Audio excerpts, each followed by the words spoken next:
Berbagai elemen masyarakat dari latar belakang budaya dan agama menggelar parade Bhinneka Tunggal Ika di kawasan Patung Kuda Monas, Jakarta Pusat.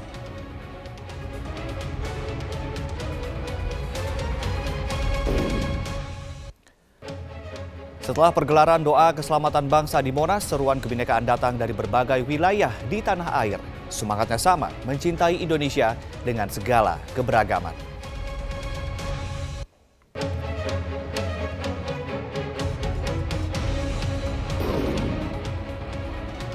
Selamat malam pemirsa, belakangan ini seruan kebinekaan datang dari mana-mana, dari Jakarta maupun di daerah. Tak terbatas pada kelompok tertentu, tapi dari segala elemen masyarakat lintas agama, ras, suku dan juga golongan. Kenapa? Apa ada masalah dengan kebinekaan kita? Soal ini akan kita bahas dalam Dialog Prime Time News malam ini bersama saya, Ade Mulya.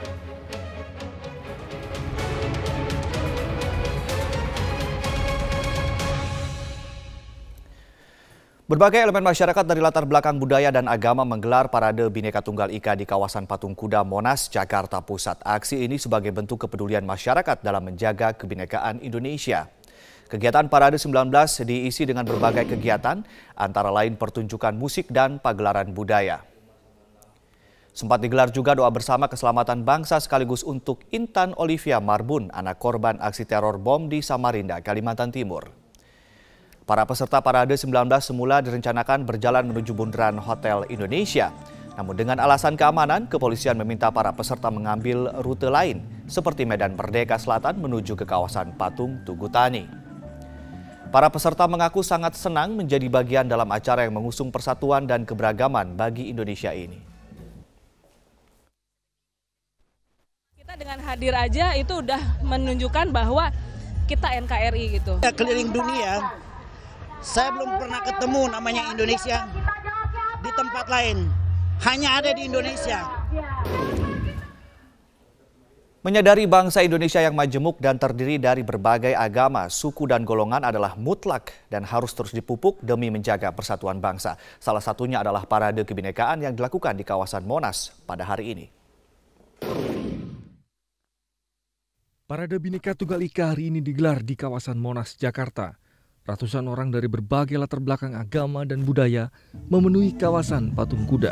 Acara ini digelar sebagai bentuk kepedulian masyarakat dalam menjaga kebinekaan di Indonesia.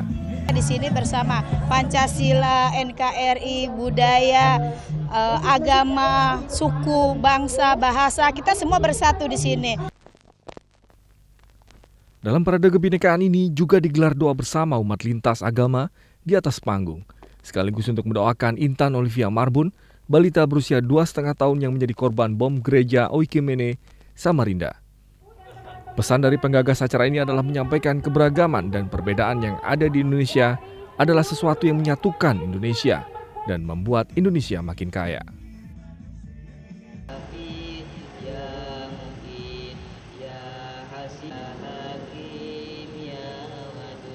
Adalah untuk mendoakan. Di Bandung, Jawa Barat, Forum Ormas Provinsi Jawa Barat juga menggelar doa bersama di depan Gedung Sate. Kegiatan ini dilakukan untuk mendoakan kebinekaan dan kemajemukan yang ada di Indonesia tidak membuat Indonesia terpecah belah. Mari kita jaga NKRI yang tercinta ini. Ya, kita menginginkan kedamaian. Ya, kita menginginkan semuanya itu nyaman. Tidak ada lagi persekutuan, perselisihan. Mari kita dukung pemerintahan dengan proses-prosesnya, dengan segala pemerintahnya. Mari kita mendukung pemerintah. Semangat kebinekaan dan menghormati perbedaan memang harus terus dipupuk. Jangan sampai perbedaan menjadi alat kelompok tertentu untuk memecah belah bangsa. Kapolri Jenderal Tito Karnavian saat menghadiri sebuah acara di Sidoarjo, Jawa Timur, mengomentari rencana unjuk rasa pada hari Jumat 2 Desember yang rencananya disertai sholat Jumat di jalanan di sekitar Bundaran HI. Kepada kita semua, saya juga beragama Islam ya, saya juga Muslim. Kira-kira kalau menurut undang-undang itu tidak boleh, karena itu mengganggu ketertiban publik, itu kan jalan protokol. Masjid ada kok, ada masjid Istiqlal, ada masjid banyak sekali di Jakarta. Kenapa harus di jalan? Itu kan berarti untuk ganggu publik, itu undang-undangnya. Kapolri menghimbau seluruh masyarakat tidak perlu lagi berunjuk rasa dan jangan terprovokasi. Apalagi kasus Basuki Cahayapurnama sudah ditangani pihak kepolisian. Kapolri menilai demo soal Ahok dan memblokir jalan dinilai memiliki agenda politik. Tim Liputan Metro TV.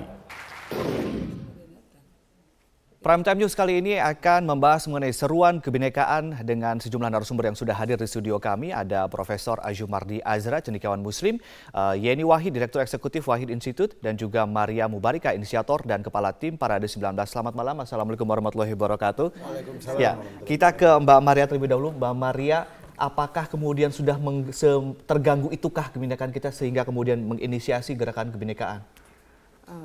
Ya, terima kasih. Sebenarnya sih masalahnya bukan terganggu atau tidak terganggu, itu masalah yang relatif ya. Tapi masalahnya memang kita sebagai warga negara Indonesia mempunyai hak konstitusional untuk berbicara di ruang publik dan dihormati. Gitu. Dan sebenarnya parade kebinekaan ini sebenarnya hal yang biasa di masyarakat Indonesia ya. Yang kita lakukan adalah ekspresi keprihatinan kita, di mana di ruang publik kita sudah merasa penat dengan syiar-syiar kebencian. Jadi kekhawatiran dan juga kepenatan terhadap syiar-syiar kebencian itu yang kemudian mendorong teman-teman menginisiasi gerakan ini dan juga aktivitas ini, begitu ya? Ini merupakan spontanitas dari teman-teman yang memang membutuhkan acara ini bisa terjadi. Kalau ada masyarakat yang bertanya, ini tentang Ahok atau ini tentang tandingan 411? Bukan. Ini bukan masalah tandingan 411 karena ini bukan aksi, bukan demo, tapi ini adalah parade kebinekaan. Baik, ini yang kemudian parade yang terjadi di Jakarta. Kita ke Profesor. Prof, kalau kita lihat juga kan ini semangatnya di beberapa daerah juga sedang tumbuh begitu ya. Ada beberapa kegiatan seperti pengajian dan segala macam. Apa pendapat Anda, Prof? Saya kira inilah yang membuat Indonesia itu sampai sekarang dianggap oleh banyak pengamat asing ya, Eropa, Amerika sebagai sebuah keajaiban. Ya.